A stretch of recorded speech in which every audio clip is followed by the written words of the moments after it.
ay milliards et milliards le gouvernement du Sénégal génne ne ne day dimbali ñi seen loxo jutul seen ginnaaw ak situation conjoncture bi nga xam ni moo am ci àdduna bi ëpp na 40 milliards ci francs CFA ñu bëri dañ ko rafetlu woon waaye nekkite loolu du farata te du loolu mooy li indi solution nawet baa ngi dëgmal si amul benn planification bu am solo buy wane ni ñii noppi nañu ngir bayloo Sénégalais yi mbay mu doy mu mën a tax li ñuy dund ñu mën koo bay ci suñu suuf du ci jiw du ci intrant du ci taxawu baykat yi gis nañu anarchie bi am ci wàllu njëg yi nekk ci marché bi lépp nguur gaa ngi ci teg tànkam te mooy li ko sabab moom nguur gu Sénégal moo ko sabab Auchan jënd stock bu dul jeex ci tabaski gi jaaye kilo soble njëg gu yomb nga dem ci marché bi njëg gi dafa doublé ndax soble dafa manqué woon ndax Auchan jënd na li ëpp d'accord ñëpp applaudir rafetlu boobu la position mais loolu amul solo mais dund gu cher gi de façon globale metti na mais faaw ñu joytu ñi nga xam ni tey souffrance bi ñuy dundee gouvernement bi moo leen ko teg muy ay liggéeykat yoo xam ni gouvernement bi moo liquider seeni ay société war leen a fay ay indemnité ba léegi fayu leen di leen dawloo ci anam goo xam ne kenn xamul lan lay niiru ba fi nekk ni élection yaa ngi jige si waaye liggéeykat yooyu nee nañu daañu yëglu ba ñëpp yëg leen ndax situation bi ñuy jànkuwanteel te gouvernement bi nekk responsable bi ñoom duñu nangu kenn di leen sacrifier bu fekkee doyloo nañu kàddu yi ki jiite syndicat bi boot liggéeykatu nettoiement yi nga xam ni buñ ko waxee xel dem ci SIAS buñ ko waxee xel yi dem ci AMA Sénégal buñ ko waxee ci xel yi dem ci waa SOTRAC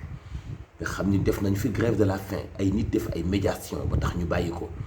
li ñu leen ameel tollu ci fukki milliards ak ñett waaw nooy amee la ay nit ay gor ay doomu Sénégal nga sacrifier seen entreprise amee leen 13 milliards ba noppi ni da ngay maye plus de 40 milliards ba noppi da ngay def ay investissement ci ay milliards waaw ndax ñooñu duñu ay sénégalais ndax entreprise yooyu ñu nekkoon di liggéey nga sacrifier leen ci tayef ndax ñoom mérité wuñu nga fay leen droit yi nga xam ni moom nga leen ameel en tout cas ñu ngi continuer di joytu nañ déglu kàddu yu Madani Sy ngeen xam dëgg-dëgg musiba bi gouvernement bu Sénégal teg liggéeykat yooyu. man la Madani Sy di secrétaire général syndicat national des travailleurs du nettoiement bokk ci CSA nekk aussi membre du collectif des ex-travailleurs de la SIAS de la SOTRAC et de AMA Sénégal donc collectif boobu moo bind bataaxal bu mag muy lettre ouverte au président de la République pour di laaj ñu fay leen seen indemnité yi nga xam ne moom la ñu amel depuis ba ñu liquider sociétés yooyu ça fait maintenant plus de 20 ans te li ñu amel si AMA Sénégal muy 2 milliards 700 millions SOTRAC 9 milliards lañ leen amel SIAS 1 milliard 500 millions te boo defee cumul boobu c'est presque 13 milliards au moment où fan yi passé président de la République génnee na lu toll di 43 milliards séddale ko 500 et quelques mille familles à raison de 80 000 francs par mandat et ñun ñu yaakaar ne pour service rendu à la nation sénégalaise liggéeykat yooyu ñoo ko gënoon a yelloo ndaxte seen kër tas na nekk nañ ci ay jafe-jafe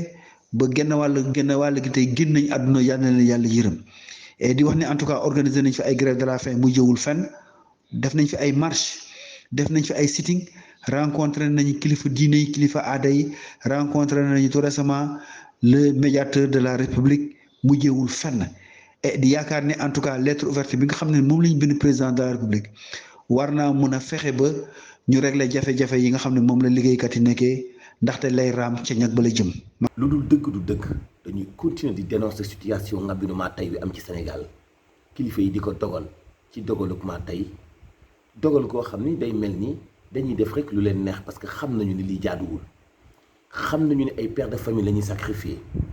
xam nañu ne ay pères de famille ñoo doon def grève de la faim xam nañu ni njiitu réew mi yenn saa yi ñu génne ay këyit ni joxe na ay ndigal ngir ñu régler dossier waa SIAS waa SOTRAC waa AMA Sénégal waaye damaa foog ni loolu ay naxaate la parce que njiitu réew mi li mu nam ma doxal mu ngi koy doxal te kenn xalaatul mu digal la benn dossier booy lijjanti ci fulla ak fayda ngay traîner les pieds kenn yabewu ko noonu kon dafa mel ni yëf yaa ngi tage ba léegi ci gouvernement bi ak ki ko jiite président Macky Sall moo jëlagul décision dëgg am xemmemteefu régler tey situation waa SIAS waa Sotrac waa Ama Sénégal tey nag il est grand temps